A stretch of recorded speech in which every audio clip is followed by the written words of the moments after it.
আগামী নির্বাচনে আওয়ামী লীগ স্বতন্ত্র ডামি মামি স্বামী 24 সালে যেভাবে অংশ নিয়েছে আওয়ামী লীগের নেতারা ঠিক একইভাবে আওয়ামী লীগ আগামী নির্বাচনে এই স্বতন্ত্র নামে অংশ নিতে পারবে কিনা। প্রধান নির্বাচন কমিশনার বলেছেন যে যারা পদবিতে ছিল তাদের কেউ আগামী নির্বাচনে অংশ নিতে পারবে না।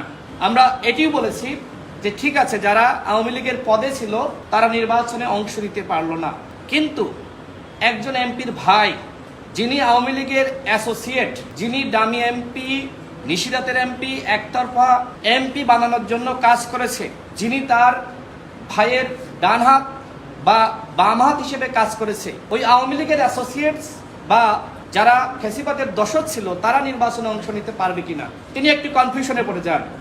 এরপরে আমরা বিষয়টি ব্যাখ্যা করি। মনে করেন আগামী নির্বাচনে আওয়ামী লীগের দামি এমপিরা বা আওয়ামী লীগের যারা পদে আছে অংশ নিতে পারলো না, সেই ক্ষেত্রে এই যে আওয়ামী লীগের পরিবারের সদস্য যারা ছিল তারা যদি স্বতন্ত্রভাবে অংশ নেয় তাহলে মোটামুটি তারা হয়তো 50 থেকে 60টি আসন পাবে। গোপালগঞ্জ, ফরিদপুর, মাদারীপুর বিভিন্ন জায়গায় আওয়ামী লীগের ঘাঁটি রয়েছে।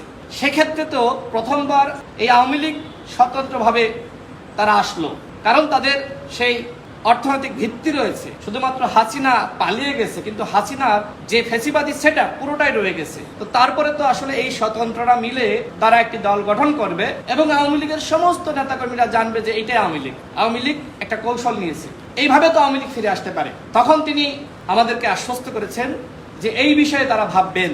অর্থাৎ গণ অধিকার পরিষদের দাবি ছিল আওয়ামী লীগ এবং তার অ্যাসোসিয়েটস আগামী নির্বাচনে কেউ অংশ নিতে পারবে না। যারা 14 সাল, 18 সাল এবং 24 সালের এই নির্বাচনে গণসংযোগ করেছে, যারা মাস্তানি করেছে, যারা দোসর হিসেবে কাজ করেছে, ভোট কেটেছে, যারা মানুষকে ভোট দিতে দেয়নি, মানুষের ভোটাধিকার হরণ করেছে, অর্থ পাচার করেছে, এই আওয়ামী লীগের অ্যাসোসিয়েটস কেউ আগামী নির্বাচনে অংশ নিতে পারবে না। তার মানে এখন ডক্টর মোহাম্মদ ইউনূসের দায়িত্ব এই জাতীয় পার্টি এবং 14 দলের সাংগঠনিক কার্যক্রম নিষিদ্ধ করা। প্রধান নির্বাচন কমিশনারকে আমরা আরো বলেছি, মনে করেন যে আওয়ামী লীগ এবং তার অ্যাসোসিয়েটস নির্বাচনে অংশ নিতে পারলো না, তাহলে আওয়ামী লীগের দশরকে জাতীয় পার্টি 14 দল, তো জাতীয় পার্টি তো সবসময় বলছে যে আগামী নির্বাচনে আওয়ামী লীগ অবশ্যই অংশ নিতে পারবে বা তাদেরকে নিয়েই ইনক্লুসিভ নির্বাচন অনুষ্ঠিত করতে হবে। তার মানে এই জাতীয় পার্টির আওয়ামী লীগের প্রতি মায়া মহব্বত ভালোবাসা রয়েছে, যেটা জিএম কাদেরের বক্তব্যের মাধ্যমে বারবার আমরা শুনছি। এক্ষেত্রে জাতীয় পার্টি যদি নির্বাচনে অংশ নেওয়ার সুযোগ পায় তাহলে ওই আওয়ামী লীগ তারা কিন্তু আপার ভোট চাপাই দিবে। তার মানে এই যে আওয়ামী লীগ জাতীয় পার্টি রূপে ফিরে আসবে।